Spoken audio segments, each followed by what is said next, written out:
5ই আগস্টের পরে দেশে ভ্যাকসিন মালিকে যখন ধরা পড়ে এরপর সমস্যা বিভিন্ন রকম সৃষ্টি হয়। তো ইতিমধ্যে দেখা যাচ্ছে আবারও ভ্যাকসিন মালিকের যে প্রতিষ্ঠানের বিভিন্ন স্থানের কর্মচারীরা তারা রুটে বের হয়ে তারা সমাবেশ করে।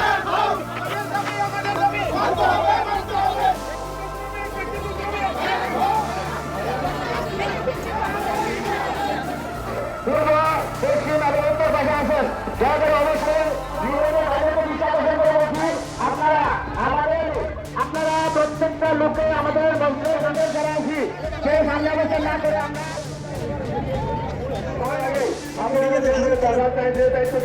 আমরা ভিক্ষা চাই না, আমরা সাহায্য চাই না, আমরা কর্ম করে খাইতে চাই।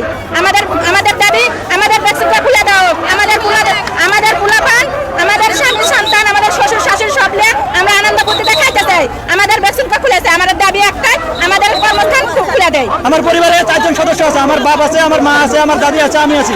আমাদেরকে কে দেবে? আমরা ভ্যাকসিন খোলা চাই। আমাদেরকে ভ্যাকসিন কালকে যদি আমাদেরকে ডিউটি না দেওয়া হয় আমরা যে কোনো দায়িত্ব নিতে বাধ্য হবো। আমি যে কোনো দায়িত্ব নেবো, দরকার হলে রাস্তায় যাবো।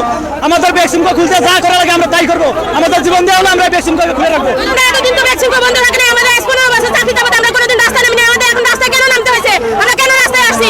আমাদের বাড়ি ভাড়া, আমাদের রুম ভাড়া, আমরা খাবার আমাদের দেওয়া হয় না। আমাদের এই মাসে হাত ছাড়াই দেওয়া হয়েছে। হাত ছাড়াই দিয়ে আমাদের চলে। আমাদের 42,000 শ্রমিকের, আমাদের 42টা ঘর আছে। 42টা ঘরে এক শ্রমিকের 5 জন করে গিয়ে আছে। তাদেরকে এভাবে রাস্তায় নামতে হয়েছে কেন?